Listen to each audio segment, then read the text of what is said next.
Hey guys, thanks for tuning in to Comic Book Nostalgia. I'm CB Nostalgia and I wanted to talk to you about the MCU's Hulk. Well, as many of you know, lots of fans have had several issues with how Marvel Studios has handled the Incredible Hulk. Quite honestly, the studio's relationship with the character has been rather awkward since the first film was released in 2008. Now personally, I had a good time with that movie, but overall it was met with some pretty bad reviews and does still remain pretty close to the bottom for most fans' MCU rankings. Since then, they've had a casting switch from Ed Norton to Mark Ruffalo in 2012's Avengers, and since then Ruffalo has ran with the role, and we'll see him again in about a week in She-Hulk. Now, this whole relationship issue is totally complicated by the fact that Universal Studios retains the distribution rights of the original film and all sequels. This is why Marvel Studios has never developed a solo Hulk film for the character since 2008. Disney and Marvel still hold all the rights that need to develop a movie starring the Hulk, but Universal has a first refusal opportunity to distribute the film and take a pretty big chunk of the overall profits. This really is the main reason that Marvel Studios and Disney has not developed a Hulk film in all these years and why he has been relegated to supporting roles. Now, going back about a year, reports started trickling in that Marvel Studios was in development of a World War Hulk movie, and we even heard production could kick off as soon as 2022.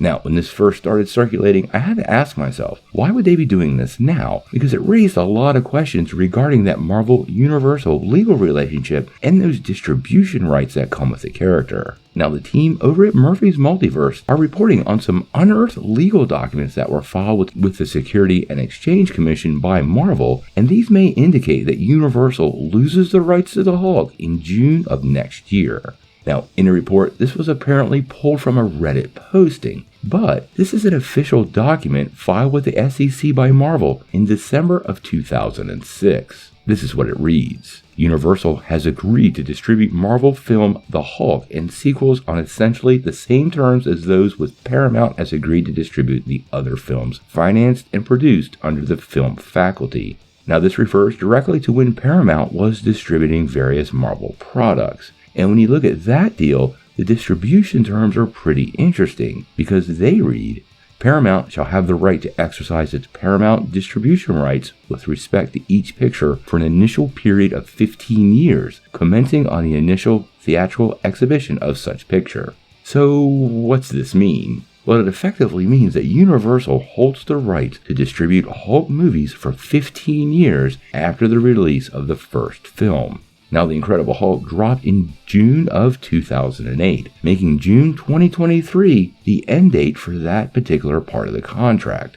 Now, I find this all really interesting, considering Marvel might be considering a World War Hulk development. There have been a lot of rumors that Mark Ruffalo's Hulk will return to a savage state sometime during the She-Hulk series, and even some other reports of him going back to Sakaar. Now, we've been given a couple of hints of this in recent trailers, but this report really does add a lot of fuel to that fire, and quite honestly, Marvel would have realized these rights are returning long ago, and may have very well played their cards to this moment pretty precisely.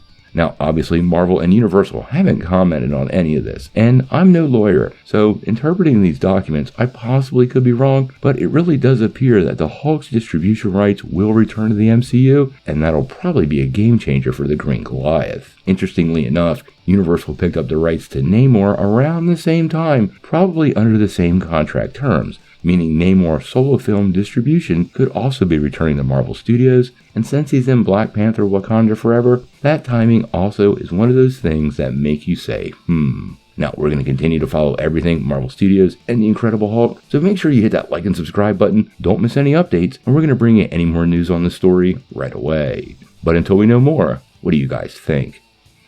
Are you ready for more Hulk solo movies from Marvel Studios in the upcoming years? And besides World War Hulk, which other Hulk comic story would you like to see developed for the big screen? Tell me what you think in the comments below. If you like this video, make sure you hit like, click subscribe, and if you don't ring that bell, not getting any updates. Peace.